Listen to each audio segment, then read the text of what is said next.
তাদের নয়নের মুনি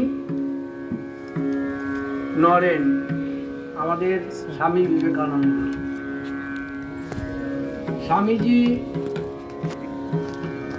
স্বয়ং কি ছিলেন? শিব। ঠাকুর তো তাকে বলেইছিলেন যে তুই যখন তোর স্বরূপ জানতে পারবি তখন আর এখানে থাকবি না। তাই যখন অমরনাথ থেকে ফিরে এলেন, যখন তার স্বরূপ বুঝতে পারলেন, তারপরেই স্বামীজি দেহ রেখেছিলেন। আর স্বামীজির যে স্বভাব, প্রত্যেক মানুষের, প্রত্যেক দেবতার আলাদা আলাদা স্বভাব। উনিও তো দেবতা, উনিও তো মানুষ রূপে এসেছেন, তারও স্বভাব অন্যরকম ছিল। কি স্বভাব ছিল তার মধ্যে আমরা মহাদেব শঙ্করের যে স্বভাবিত যে গুণগুলি, সেগুলি ছিল তার মধ্যে। আর ছিল শঙ্করের জ্ঞান। শঙ্কর মানে শঙ্করাচার্য। শঙ্করাচার্যের জ্ঞানের কাছে সবাই পরাস্ত হয়েছে। স্বামীজি সবসময় দুটি বই কাছে রাখতেন তার ঝোলার মধ্যে। একটি শ্রীমদ্ ভাগবত গীতা আর একটি শঙ্করের ভাষ্য। স্বামীজি আমাদেরকে অনেকভাবে পথ দেখিয়েছে। জীবন কিভাবে গড়ে তুলতে হয়, কথাবার্তা কিভাবে বলতে হয়, কোন মানুষের সামনে কিভাবে আচার ব্যবহার করতে হয়, তিনি শিখিয়ে গেছেন।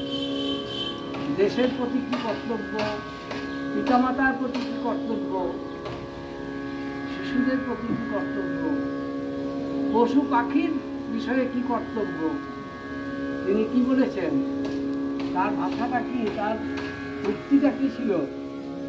জীবে প্রেম করে যেই জন সেই জন সেবিছে ঈশ্বর। তাই তিনি সর্বজীবে প্রেম বিতরণ করেছেন। প্রেম মানে কি এখনকার ছেলে মেয়েদের মতন প্রেম তা নয়। প্রেম মানে ভালোবাসা, সমস্ত কিছু উজাড় করে দেওয়া। একটা পাখিকেও তিনি যখন বেলুড়ে থাকতেন শেষের দিকে, একটা কুকুর ছিল, তার একটা ছাগল ছিল, একটা কুকুর ছিল, আমরা জানি। কুকুরটার নাম ছিল বাঘা। তাকে খুব ভালোবাসতেন। এটা কিসের জন্য জানেন? ওই যে জীবের প্রেম। অনেক কুকুরকে তো তুমি কুকুর চড়াতে তো পারবেন নি। কুকুর চড়ানো কি স্বভাব? একটা কুকুরকে নিয়ে খেলা করতো, তার মধ্যে দিত কিছু জ্ঞান। তো এই স্বামীজি সঙ্গীত রচনা করেছে 5টি, খুব কম সংখ্যক। আমি যেমন করেছি বেশ কিছু, সংখ্যাটা বলবো না। ধ্রুপদ, ধামার, খেয়াল, ঠুমরি, ভুল বললাম, ঠুমরি না, ধ্রুপদ, ধামার, খেয়াল, মায়ের গান, ঠাকুরের গান, শ্যামাসঙ্গীত, এসব গান রচনা করি, প্রচুর করেছি। যাই হোক, স্বামীজি 5টি রচনা করেছিলেন, যার 5টি গান রচনা, তার মধ্যে 2টি ধ্রুপদ অঙ্গের গান, 2টি খেয়াল অঙ্গের গান, আর একটি ভজন। যার ভালো, যেটা ভালো সে একটু হলেও ভালো, আর যার খারাপ তার অনেক খারাপ হলেও কিছু সমাজের ক্ষতি হবে। তাই স্বামীজি যে 5টি গান রচনা করেছিলেন, 5টি গানই আমাদের সঙ্গীত জগৎকে আলোড়ন সৃষ্টি করেছে। তার রচিত গান কি বামপদ চক্রবর্তীর রচিত গান না অন্যান্য গানই? 1000 কোটি লোক প্রতিনিয়ত যাকে প্রণাম নিবেদন করছেন, তার মস্তিষ্ক প্রসূত যে গান সৃষ্টি হবে সেটা তো ভালো হবেই। ঠাকুর তো বলেছিলেন বিবেকানন্দ রবীন্দ্রনাথকে কি বলেছিলেন ঠাকুর? বলেছিলেন, তোরা তো শত দলের পদ্ম, আর নরের হচ্ছে সহস্র শত দলের পদ্ম। হাজারটা পাবলি আছে। তাই তার একটি রচিত গান মহাদেবের বর্ণনা, সেটি পরিবেশন করব, তার পায়ে অঞ্জলি দেব। আর একটি কথা বলি, কথা একটু বেশি হয়ে যাচ্ছে, অধৈর্য হবেন না, এগুলাও জানা দরকার আমাদের। স্বামীজি কখনো মাথাটা নিচু করে চলতেন না, জেনে রাখুন। স্বামীজি কখনো কোথাও মাথাটা নিচু করে চলতেন না।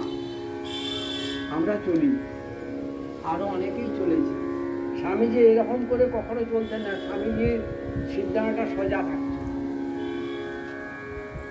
এটা পেয়েছিল মহাদেবের কাছ থেকে। তিনি কখনো কারো কাছে মানে মাথা নত করেন। ঠাকুরের কাছে কি করতেন জানি না, ঠাকুরকে তো অত্যন্ত ভালোবাসতেন। তো সে তারই সেই যে শিবের যে তাণ্ডব নৃত্য, সেই নৃত্যের একটা বর্ণনা দিয়ে তিনি সঙ্গীত রচনা করেছেন। ছোট্ট খেয়াল আকারে পরিবেশন করব আমার সঙ্গে আশিস।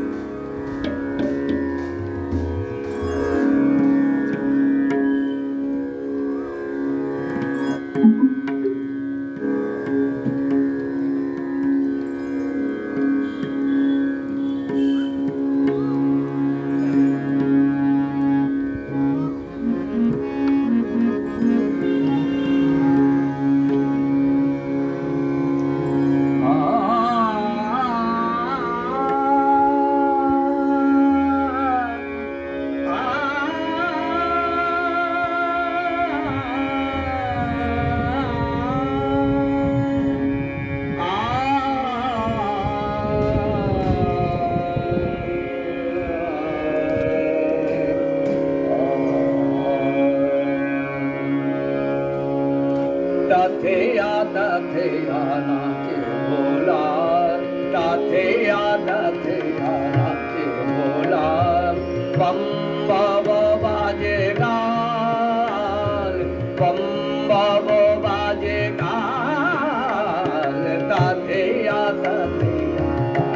भोला, बम बाबा बाजे गाल, डिमी डिमी डिमी डामारो बाजे, डिमी डिमी डिमी डामारो बाजे, डिमी डिमी डिमी डामारो बाजे, दुलीचे कपाल मान, दुलीचे कपाल मान, ताथेया ताथेया नाचे भोला, बम बाबा बाजे गान, ताथेया ताथेया भोला।